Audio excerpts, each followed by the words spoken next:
Мына бір қалалық әкімшіліктің қала жастары үшін ойсылатын, толғандыратын бір шағын ескерткіш іспеттес қойған нәрсесі ғой.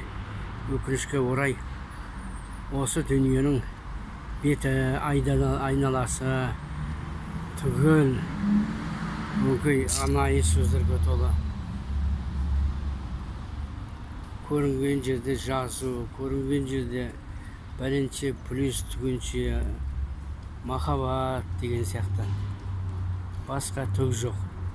Оның үстіне бұл ескерткіштің айналасы да тозып кетті. Мына қасбеттеріндегі бар тастардан сыныпты қалмаған. Мына өздеріңіз көріп тұрсыздар. Ал енді жаңағы мынау жүрекшенің артқы жағы тіпті адам көргісіз.